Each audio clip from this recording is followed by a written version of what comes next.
जय श्री कृष्णा, राधे राधे। भगतजनों, श्री कृष्ण दीवानी चैनल में आपका हार्दिक स्वागत है। आज मैं आपको पद्म पुराण की कथा का तीसरा अध्याय सुनाने जा रही हूँ। जो भी मनुष्य जेठ मास में पद्म पुराण की कथा को सुनते हैं, उन्हें भगवान विष्णु मनोवांछित फल प्रदान करते हैं। भगतजनों, सच्ची निष्ठा और पूर्ण विश्वास के साथ ही ज्येष्ठ मास में पद्म पुराण की कथा को सुनना चाहिए। भगतजनों, यदि आपने श्री कृष्ण दीवानी चैनल को सब्सक्राइब अभी तक नहीं किया है तो जरूर करें और बेल आइकन के बटन को भी प्रेस कर लीजिएगा ताकि आपको हमारी आने वाली वीडियोस की सभी जानकारी सबसे पहले मिल सके। सब बोलिए विष्णु भगवान की जय, पद्म पुराण की जय।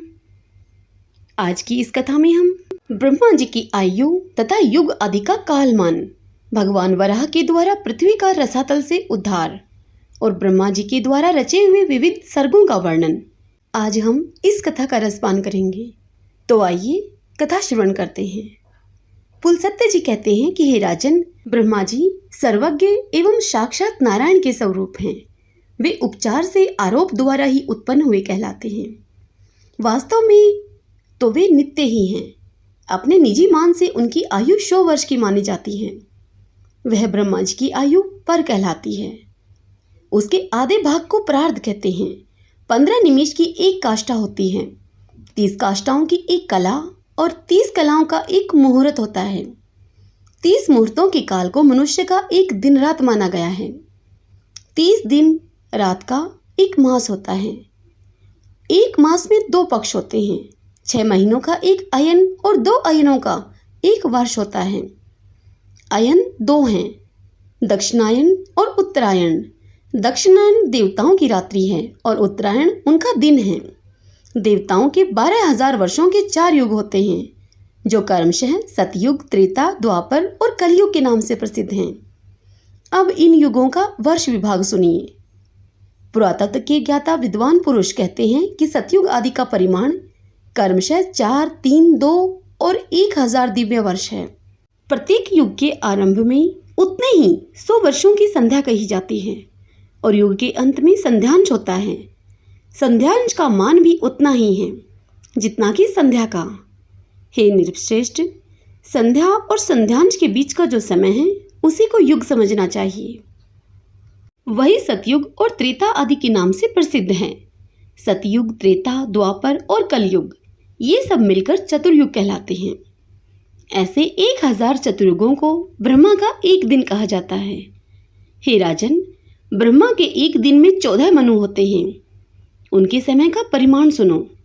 सप्तऋषि, देवता, इंद्र, मनु और मनु के पुत्र ये एक ही समय में उत्पन्न होते हैं और अंत में साथ ही साथ इनका संहार भी होता है।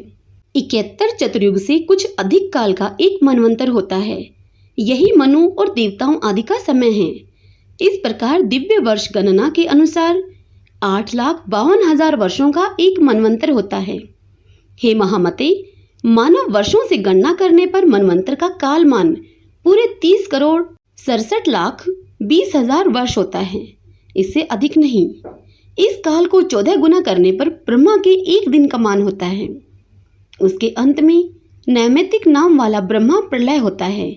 उस समय भूरलोक, भूवरलोक और स्वर्गलोक संपूर्ण त्रिलोकी दग्ध होने लगती हैं और महरलोक में निवास करने वाले पुरुष आज से संतप्त होकर जनलोक में चले जाते हैं। दिन के बराबर ही अपनी रात बीत जाने पर ब्रह्मा जी पुनः संसार की सृष्टि करते हैं। इस प्रकार पक्ष, मास आदि के क्रम से धीरे धीरे ब्रह्मा जी का एक वर्ष व्यतीत होता है और इसी क्रम से उनके 100 वर्ष भी पूरे हो जाते हैं। 100 वर्ष ही उन महात्मा की पूरी आयु है।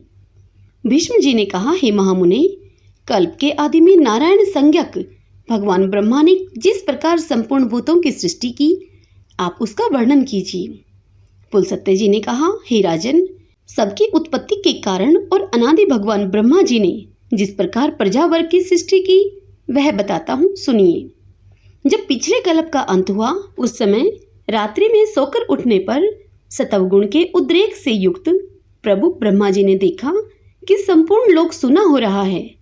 तब उन्होंने यह जानकर कि पृथ्वी एक कारण के जल में डूब गई है और इस समय पानी के भीतर ही स्थित है, उसको निकालने की इच्छा से कुछ देर तक विचार किया और फिर वे यज्ञ में वराह का स्वरूप धारण करके जल के भीतर प्रविष्ट हुए। भगवान को पाताल लोक में आया हुआ देखकर पृथ्वी देवी भक्ति से विनम्र हो गई और उनकी स्तुति करने लगी। पृथ्वी देवी बोली, हे भगवान, आप सर्वभूत स्वरूप परमात्मा हैं, आपको बारंबार नमस्कार है। आप इस पाताल लोक से मेरा उद्धार कीजिए। पूर्व काल में मैं आपसे ही उत्पन्न हुई थी। हे परमात्मन, आपको नमस्कार है, आप सबके अंतर्यामी हैं, आपको प्रणाम है। प्रधान अर्थात कारण और व्यक्त अर्थात कार्य, कारण और कार्य आपके ही स्वरूप हैं, काल भी आप ही हैं, आपको नमस्कार है।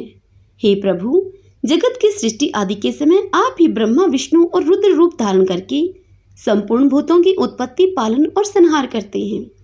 यद्यपि आप इन सबसे परे हैं, मुमुक्षु पुरुष आपकी आराधना करके मुक्त होकर पर ब्रह्मा परमात्मा को प्राप्त हो गए हैं। भला आप वासुदेव की आराधना किए बिना कौन मोक्ष को पा सकता है? जो मन से ग्रहण करने योग्य, नेत्र आदि इंद्रियों के द्वारा अनुभव करने योग्य तथा बुद्धि के द्वारा विचारणीय हैं, वह सब आप ही का रूप है। हे नाथ, आप ही मेरे उपादान हैं, आप ही आधार हैं, आपने ही मेरी सृष्टि की है और मैं आप ही की शरण में हूँ, इसलिए इस जगत के लोग मुझे माधवी कहते हैं। पृथ्वी ने जब इस प्रकार स्तुति की, तब उन परम कांतिमान भगवान धरणीधर ने घर घर स्वर में गर्जना की। सामवेद ही उनकी उस ध्वनि के रूप में प्रकट हुआ। उनके नेत्र खिले हुए कमल के समान शोभा पा रहे थे तथा शरीर कमल के पत्ते के समान श्याम रंग का था। उन महावराह रूपधारी भगवान ने पृथ्वी को अपने दाढ़ों पर उठा लिया और रसातल से वे ऊपर की ओर उठे। उस समय उनके मुख से निकली हुई सांस के आघात से उछले हुए उस प्रलयकालीन जल ने जनलोक में रहने वाले सनंदन आदि मुनियों को भिगोकर निष्पाप कर दिया। निष्पाप तो वे थे ही, उन्हें और भी पवित्र बना दिया। भगवान महावराह का उदर जल से भीगा हुआ था। जिस समय वे अपने वेदमय शरीर को कपाते हुए पृथ्वी को लेकर उठने लगे, उस समय आकाश में स्थित महर्षिगण उनकी स्तुति करने लगे। महर्षियों ने कहा, जनेश्वरों के भी परमेश्वर केशव, आप सबके प्रभु हैं, गदा शंख उत्तम खड्ग और चक्र धारण करने वाले हैं। सृष्टि पालन और संहार के कारण तथा ईश्वर भी आप ही हैं। जिसे परम पद कहते हैं, वह भी आपसे भिन्न नहीं है। हे प्रभु, आपका प्रभाव अतुलनीय है। पृथ्वी और आकाश के बीच जितना अंतर है, वह सब आप ही के शरीर से व्याप्त है। इतना ही नहीं, यह संपूर्ण जगत भी आपसे व्याप्त है।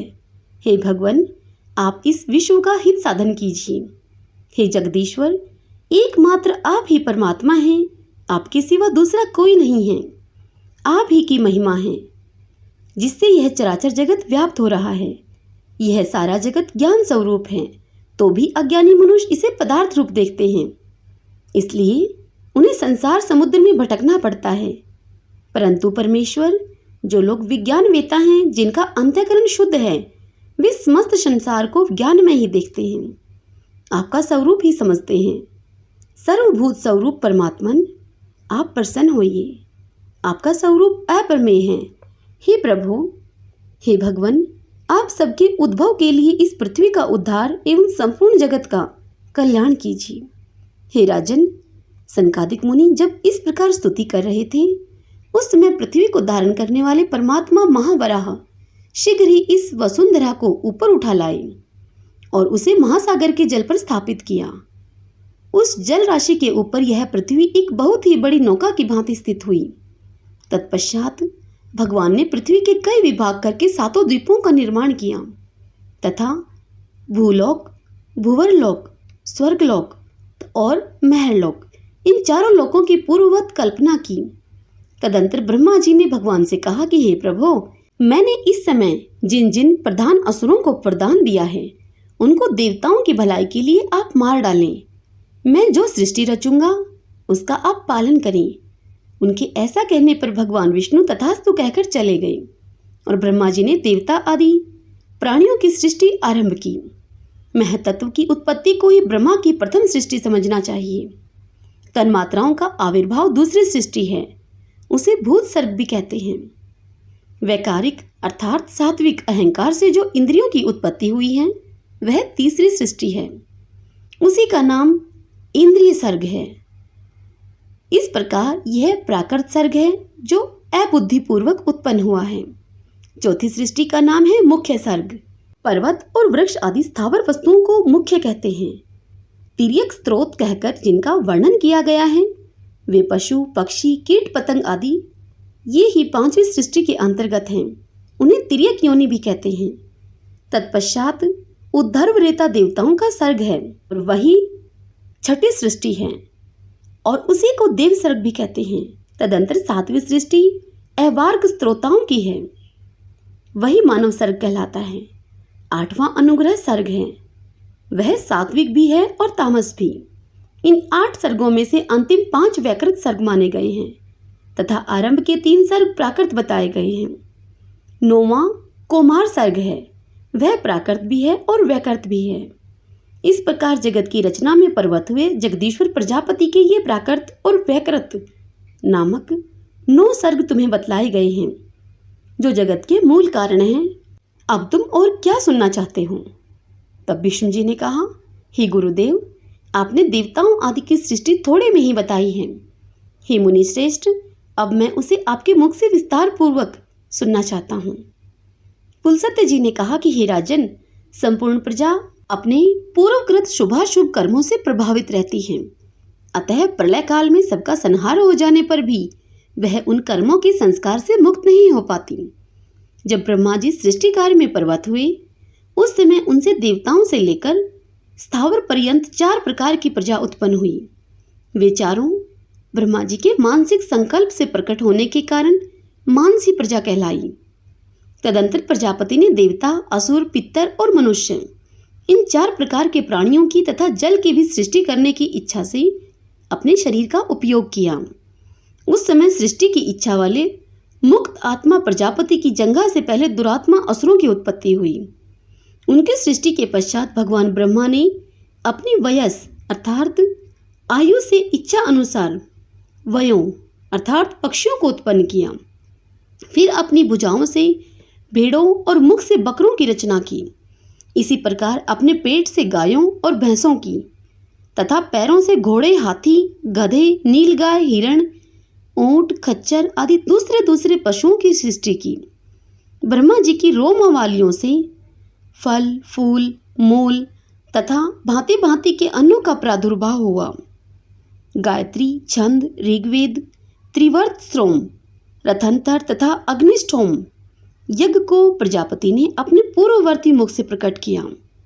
यजुर्वेद, त्रिष्टुप, छंद, पंचदश स्तोम, बृहत्साम और उक्त की दक्षिण वाले मुख से रचना की। सामवेद, जगती, छंद, सप्तदश स्तोम, वैरूप और अतिरात्र भाग की सृष्टि पश्चिम मुख से की तथा 21 स्तोम, अर्थवेद, आप्तोर्याम, अनुष्टोप छंद और वैराज को उत्तरवर्ती मुख से उत्पन्न किया। छोटे बड़े जितने भी प्राणी हैं सब प्रजापति के विभिन्न अंगों से उत्पन्न हुए। कल्प के आदि में प्रजापति ब्रह्मा ने देवताओं, असुरों, पितरों और मनुष्यों की सृष्टि करके फिर यक्ष, पिशाच, गंधर्व, अप्सरा, सिद्ध, किन्नर, राक्षस, सिंह, पक्षी, मृग और सर्पों को उत्पन्न किया। नित्य और अनित्य जितना भी यह चराचर जगत है सबको आदिकर्ता भगवान ब्रह्मा ने उत्पन्न किया। उन उत्पन्न हुए प्राणियों में से जिन्होंने पूर्व कल्प में जैसे अपने कर्म किए थे वे पुनः बारंबार जन्म लेकर वैसे ही कर्मों में प्रवृत्त होते हैं। इस प्रकार भगवान विधाता ने ही इंद्रियों के विषयों, भूतों और शरीर में विभिन्नता एवं पृथक पृथक व्यवहार उत्पन्न किया। उन्होंने कल्प के आरंभ में वेद के अनुसार देवता आदि प्राणियों के नाम, रूप और कर्तव्य का विस्तार किया। ऋषियों तथा अन्यान्य प्राणियों के भी वेदानुकूल नाम और उनके यथा योग्य कर्मों को भी ब्रह्मा जी ने ही निश्चित किया। जिस प्रकार भिन्न भिन्न ऋतुओं के बारंबार आने पर उनके विभिन्न प्रकार के चिन्ह पहले के समान ही प्रकट होते हैं, उसी प्रकार सृष्टि के आरंभ में सारे पदार्थ पूर्व कल्प के अनुसार ही दृष्टिगोचर होते हैं। सृष्टि के लिए इच्छुक और सृष्टि की शक्ति से युक्त ब्रह्मा जी कल्प के आदि में बारंबार ऐसे ही सृष्टि किया करते हैं। हरि ओम तत्सत। सब बोलिए विष्णु भगवान की जय, पद्म पुराण की जय। आज के इस अध्याय की यह कथा यहीं संपूर्ण होती है। कल के अध्याय में हम यज्ञ के लिए ब्राह्मण आदि वर्णों तथा अन्न की सृष्टि, मरीचि आदि प्रजापति, रुद्र तथा स्वयंभू मनु आदि की उत्पत्ति और उनकी संतान परंपरा का वर्णन सुनेंगे। भक्तजनों, यदि यह वीडियो आपको पसंद आए तो वीडियो को लाइक करें और शेयर भी करें। जय श्री कृष्णा, राधे राधे।